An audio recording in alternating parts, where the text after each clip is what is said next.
What gives a man the right to speak with precision?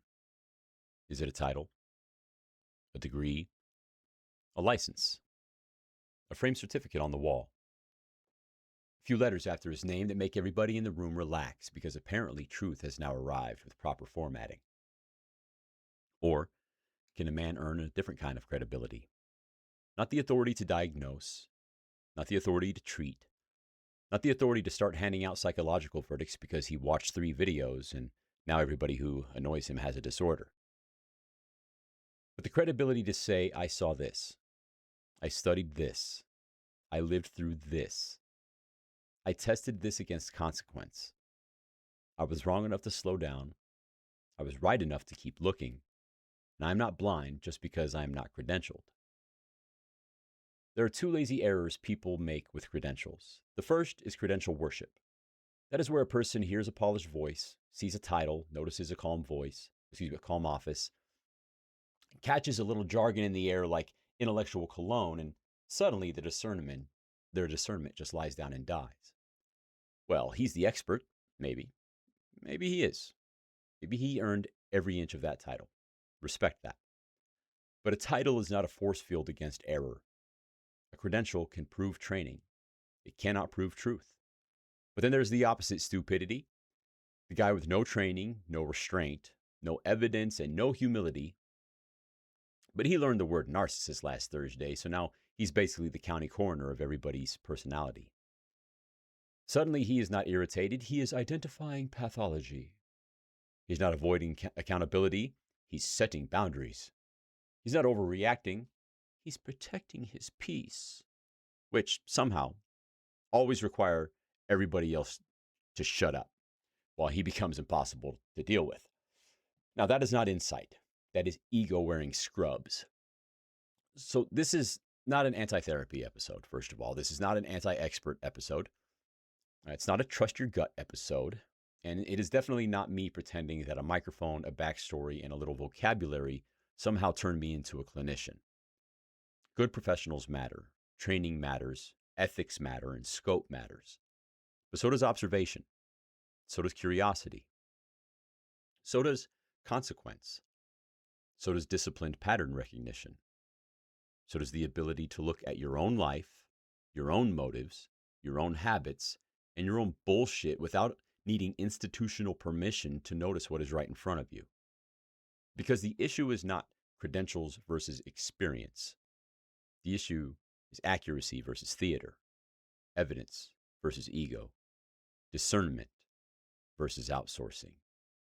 This is Reforged. Ignore the anecdotes.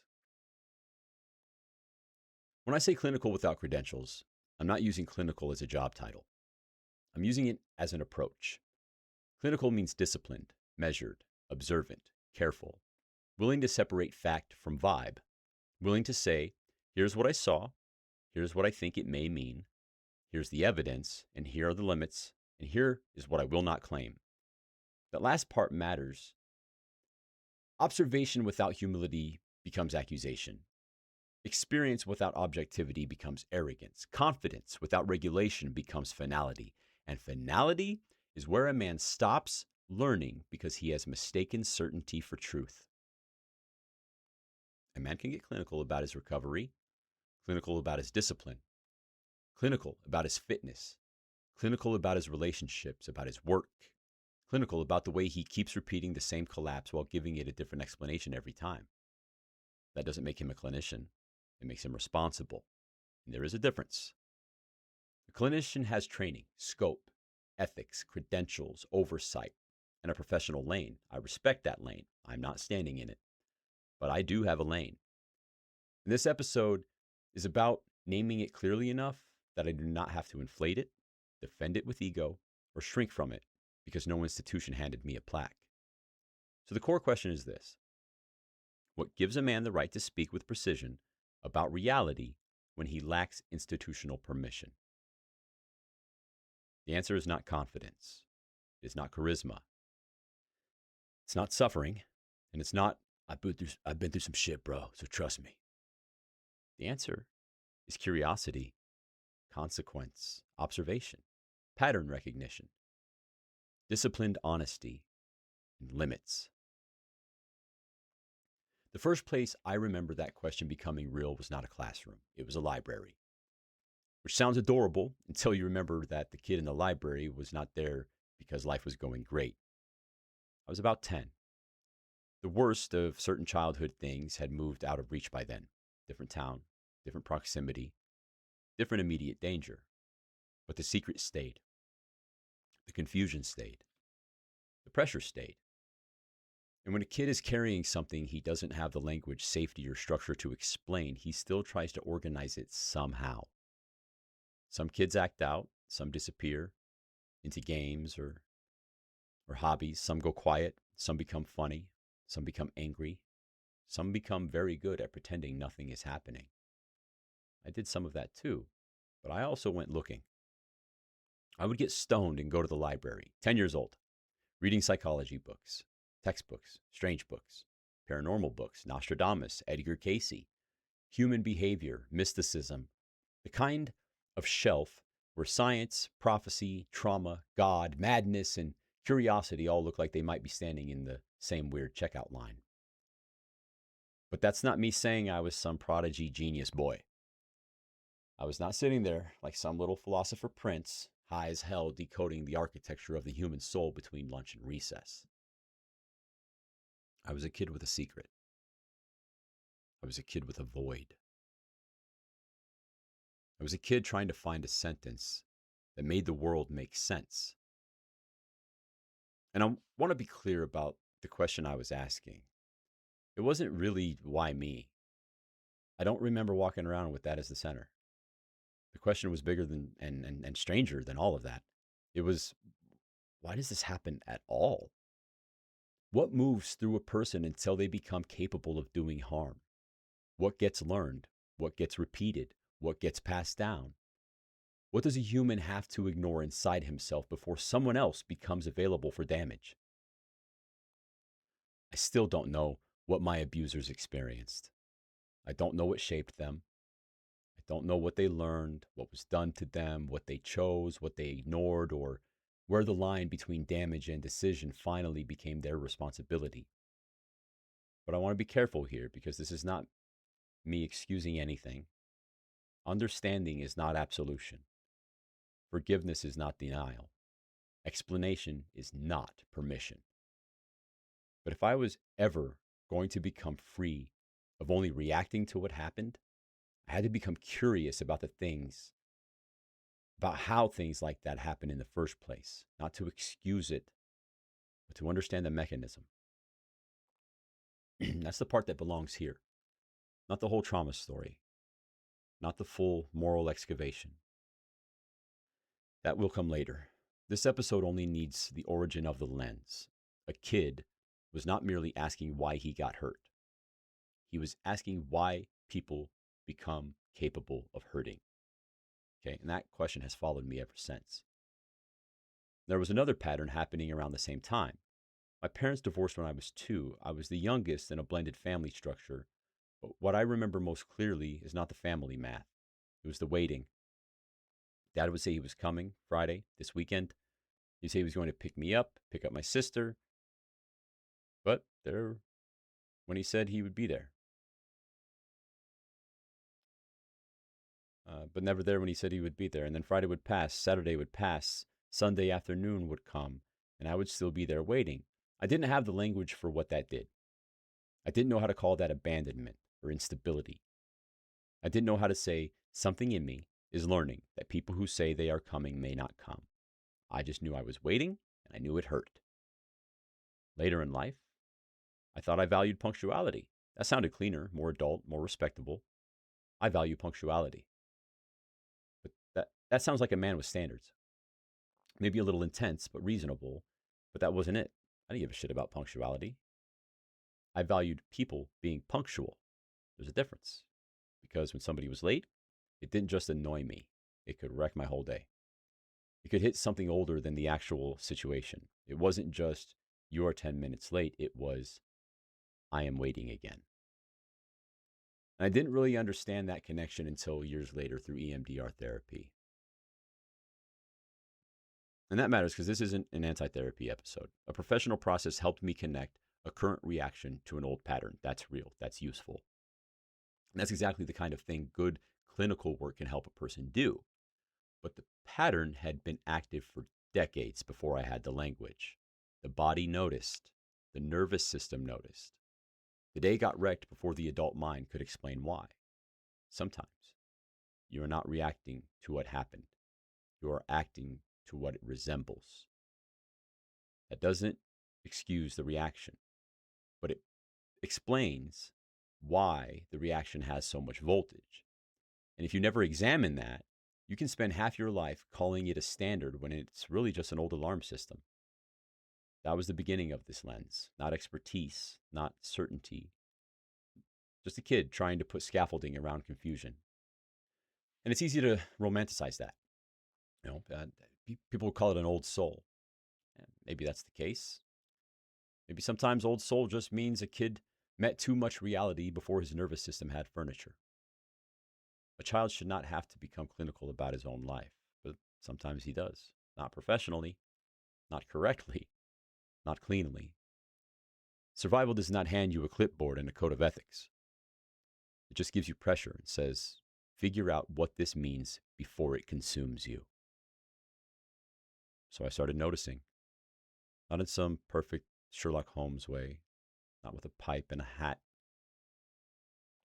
I started noticing the mismatch. What people said versus what they did, what they promised versus what repeated, what they claimed to value versus what they protected when pressure showed up. That became important later.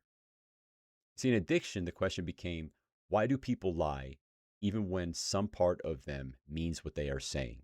In recovery culture, why can a man sound honest and still not be governed? In prison, why does consequence clarify some men and harden others? In sales, why does the same sentence inform one person and manipulate another? In conflict, why can I be right and still make the situation worse? That last one matters because the lens didn't just teach me how to see, it taught me how to stop worshiping my own sight.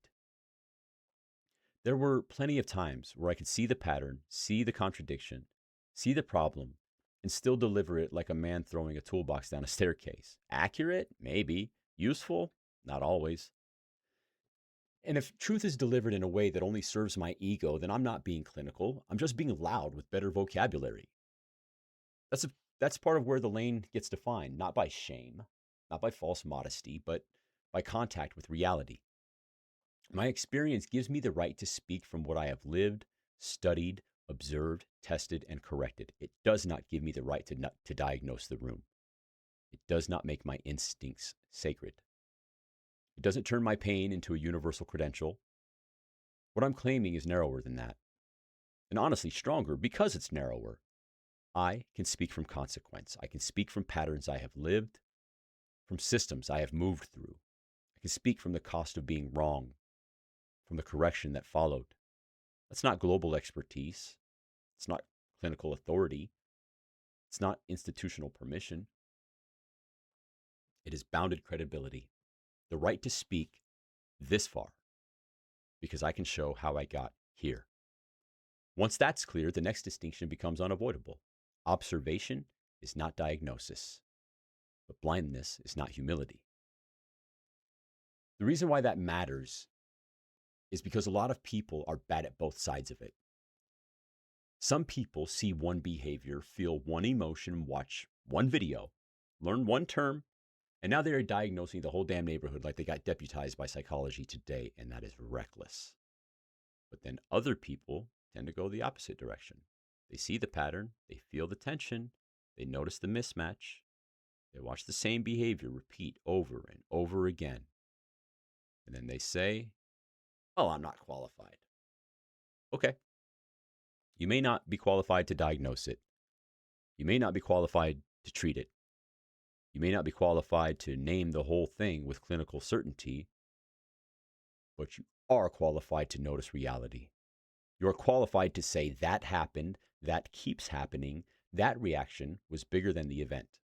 That promise keeps not matching the behavior, or that explanation sounds clean, but the pattern underneath it does not. That is not diagnosis. That's observation. And if you cannot tell the difference, you're going to make one of two mistakes. Either you will overclaim what you see or you will undertrust your own eyes. And both can wreck your life. So here's the operating ladder. I saw this. I think it may have meant this. Here's the evidence. Here are the limits.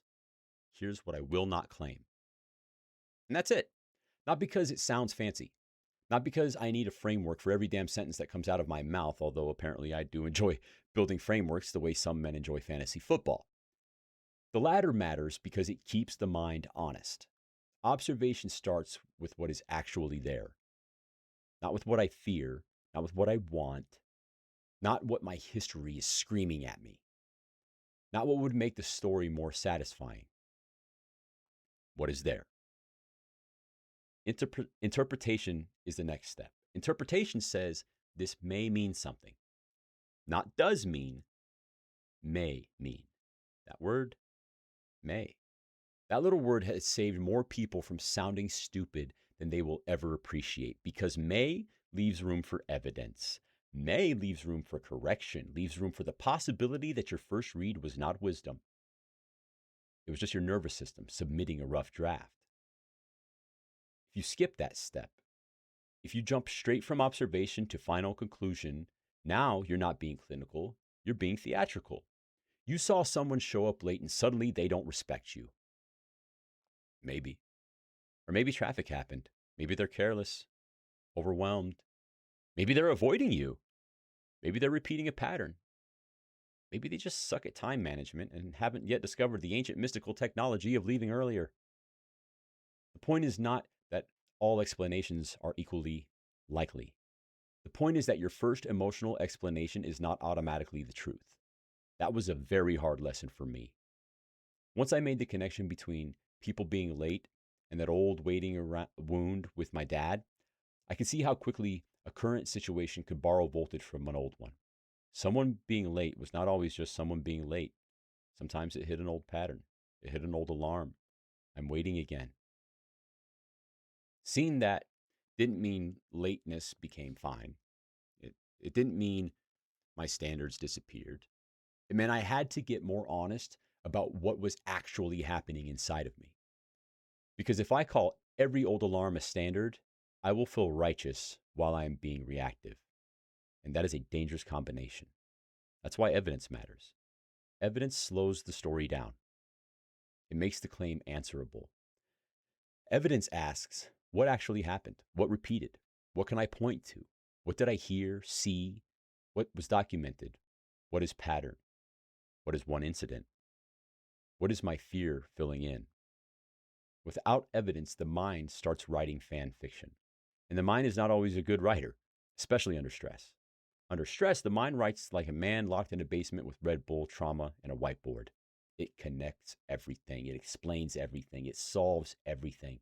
And somehow, every conclusion proves the thing that it already wanted to believe in the first place. That's not discernment. That's confirmation bias wearing boots. So the discipline is not just noticing. The discipline is testing. You ask, what else could this mean? What would prove me wrong? What would I expect to see if my read is accurate? What am I leaving out because it is inconvenient? What part of this is fact? What part of this is vibe? And what part of this is old pain trying to manage a new room? That's how observation becomes useful, not by becoming louder, by becoming cleaner. And the limits matter just as much as the evidence, maybe more. The limit is where the humility becomes visible. Here's what I saw. Here's what I think it may mean. Here's what supports that. But here's what I don't know. Here's what I cannot prove. Here's where my experience may be coloring the room. Here's where a professional would have a lane I do not have. Here's where I need to shut up, keep watching, ask better questions, or get help. That is not weakness. That is disciplined credibility. A man who cannot name his limits should not be trusted with his confidence. Confidence is not the problem. I like confidence. Confidence gets things built. Confidence walks into rooms, says the hard thing, starts the project, it files the case. Confidence makes the meal prep, puts the weight on the bar, and says, all right, let's see what happens. But confidence needs regulation. Finality does not. Finality says, I already know. No more evidence needed, no more questions, no more correction, no more chance that I may be wrong. Confidence can still listen. Finality cannot. And I think about this with the guys I work with.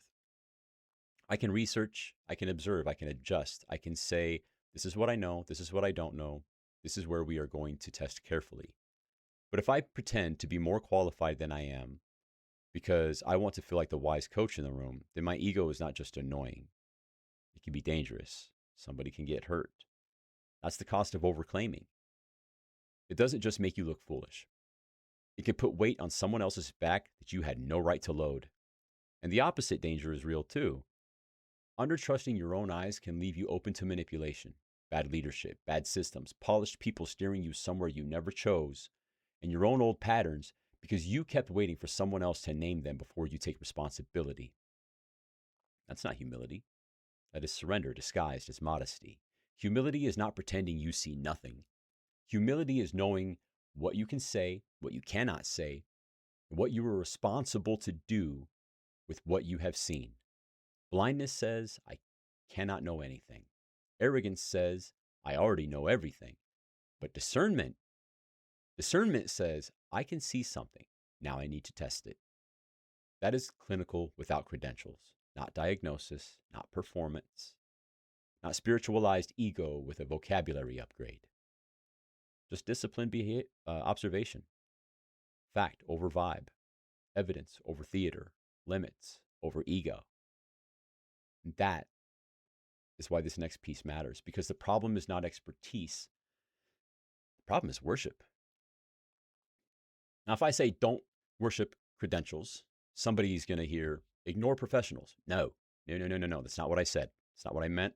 And honestly, if that's what you heard, then congratulations. You have demonstrated why discernment matters and needs cardio. Real professionals matter. Good clinicians matter. Good counselors, doctors, attorneys, and coaches, they all matter.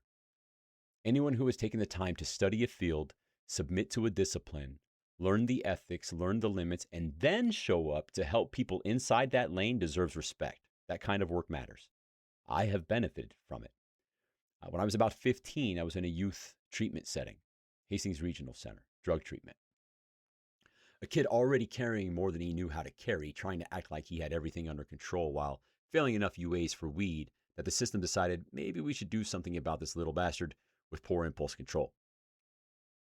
And there was a doctor there, Dr. George Paskowitz, and he helped me. Not magically, not cinematically, not in some beautiful montage where the troubled youth stares out a window and suddenly understands responsibility because a piano started playing. He helped me with language. That sounds small until you understand how much of a person's suffering gets reinforced by the words he keeps using without examining them. He challenged words like should, shouldn't, have to, ought to, need to, had better do this or else. At 15, I didn't have the framework for why that was so relevant. I just knew he was saying something important. He understood that I had a lot of experience with disappointment, a lot of waiting, a lot of expectation crashing into reality. So he gave me something that stayed with me. The idea was simple. If I placed fewer rigid expectations on the world around me, I would experience less disappointment when the world failed to obey the script in my head. That wasn't weakness. That wasn't passivity. That was not let everybody treat you. That wasn't let everybody treat you however they want. It was cleaner than that. It was a way to separate reality from demand. And that helped me for years. And it still does. I'm not perfect at it, but it's still valuable. That is clinical value. That is professional value. That is someone with training helping a kid connect language, expectation, pain, and reaction. So no, I am not anti-therapy. I'm not anti-clinician or anti-expert. That would be dishonest. But respect is not worship. And gratitude is not surrender. A professional can help you see, name, process, and connect the old pattern to the current reaction. That is real. That is useful. That is worth honoring. But no professional can become your primary agency. No title can live your life for you. No degree can govern your appetite. No office can replace your responsibility. And no diagnosis, even when accurate, can do the correction for you. A therapist can hand you a mirror, but you still have to look. A doctor can explain the risk, but you still have to choose which behavior.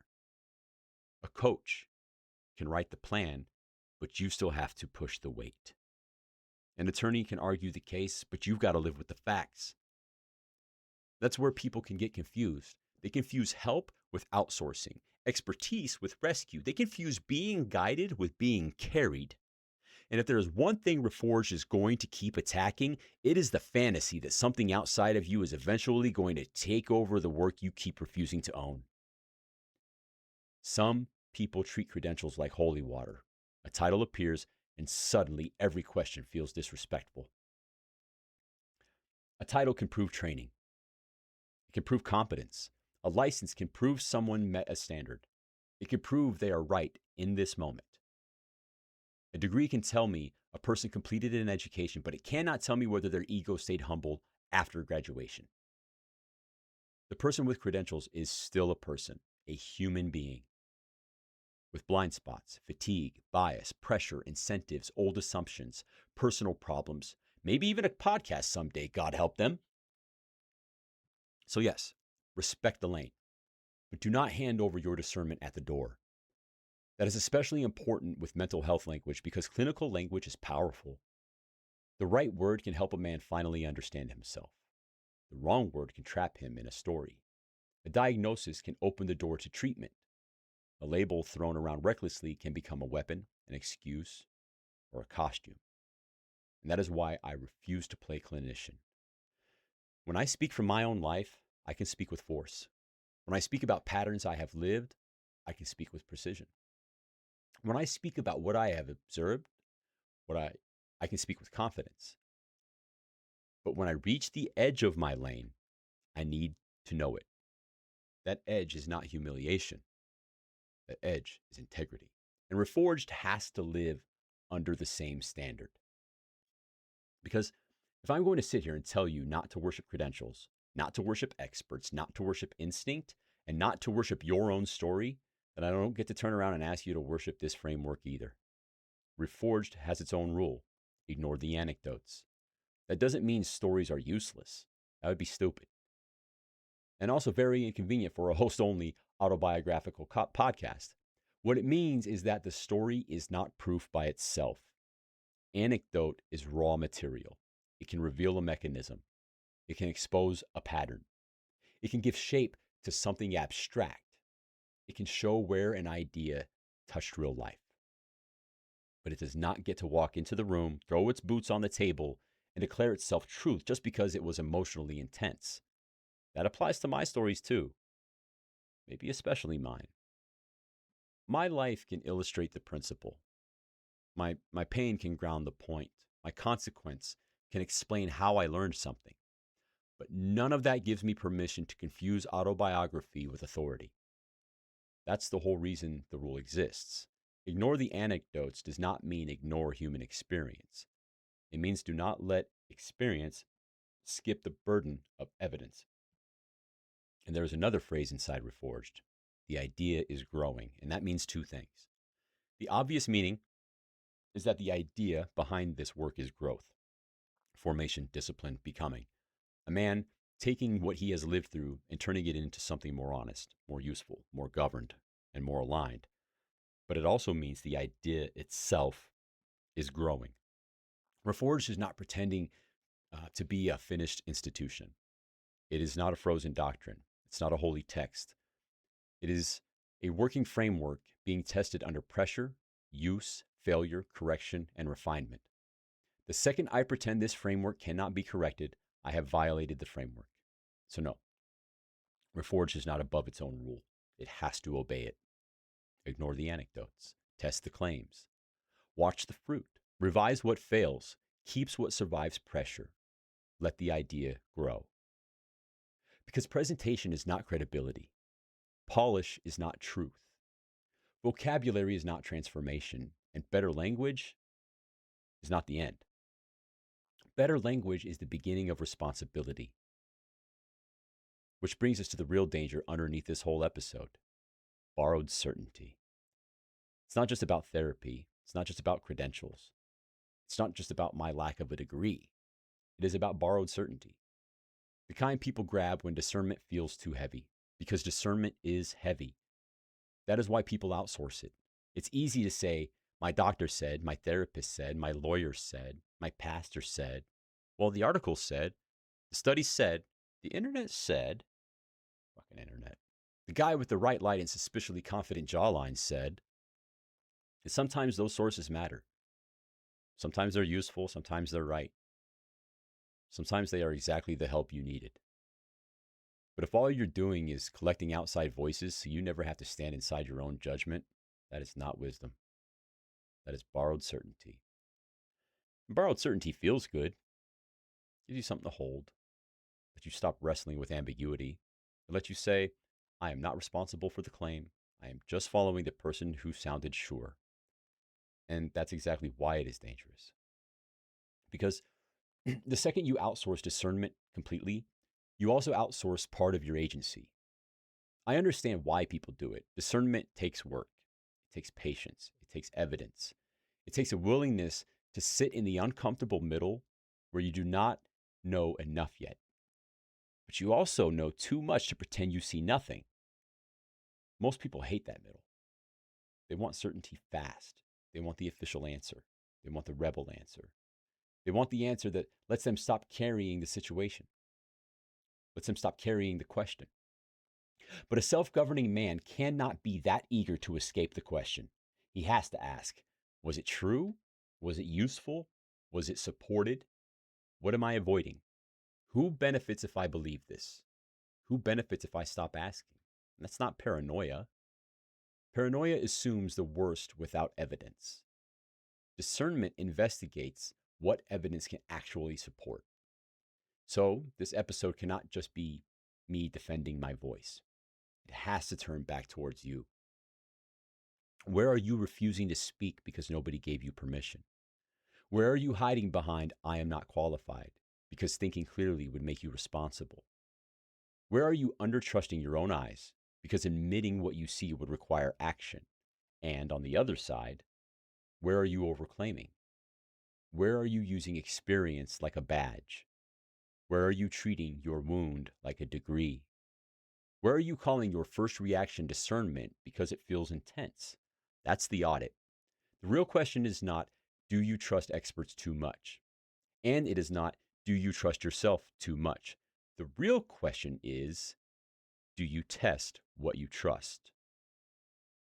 Because information is not missing. Governance is missing. Information without discernment becomes noise. Confidence without evidence becomes theater.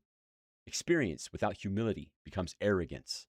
Credentials without accountability become costume. And pain without correction becomes identity. We don't just need more information. We need more better governed men. Men who can hear a claim and not immediately worship it or reject it. Men who can respect expertise without surrendering their mind. Men who can trust their experience without turning it into a throne. Men who can admit limits without collapsing into silence. Men who can speak with force and still remain correctable. That is why credibility without credentials matters. Not because credentials are bad, not because they're fake, not because experts are useless, but because a man still has to become responsible for the way he knows what he thinks he knows. Not just what he believes, how he got there, what shaped it, what evidence supports it, what pain may be coloring it, what certainty he borrowed, what question he avoided, what limit he refused to name. That is where discernment becomes self-governance. And that's where this episode lands. So say it plain. Clinical without credentials is not permission to overclaim. It is not permission to diagnose people. It is not permission to use sharp language as a costume. It's not permission to confuse pain with wisdom, experience with certainty, or confidence with proof. It is a demand to become more disciplined with what you see. Because you do see things. You notice patterns. You feel mismatches. You hear the sentence that doesn't match the behavior. You see the promise that keeps collapsing. You feel when something's off. You know when your own story is starting to smell just a little too convenient. And the question is not whether you are allowed to notice. You are. The question is what you do next. Do you test it? Do you slow it down? Do you look for evidence? Do you name the limit? Do you ask what else could be true? Do you check whether the current moment is borrowing voltage from an older wound? Do you ask whether you are seeking truth or just trying to win? That's where discernment begins. Not in the first impression, not in the strongest emotion, not in the cleanest explanation, not in the title or the trauma. Discernment begins when a man becomes responsible for how he knows what he thinks he knows. I'm not a clinician. I'm not pretending to be one, but I'm not blind either, and neither are you. So stop pretending you need permission to notice reality. Stop pretending noticing reality makes you automatically wise. See it, test it, name the limits, correct what needs corrected, get help where help is needed, and then act. That is clinical without credentials, disciplined observation, bounded confidence. Evidence over theater, curiosity under pressure, responsibility after insight. You do not need institutional permission to notice reality, but you do need discipline before you declare what it means. So stay with it. Stay with the question. Stay with the work. Stay with the idea as it grows, not because it is finished, but because it is alive. And if it is alive, it can be tested. And if it can be tested, it can be corrected. If it can be corrected, it can grow. And if it can grow, then maybe the men listening can grow with it. That is the invitation. Not to believe blindly, not to outsource your mind, not to replace one certainty with another, but to become harder to fool and easier to correct from the inside. That is the work.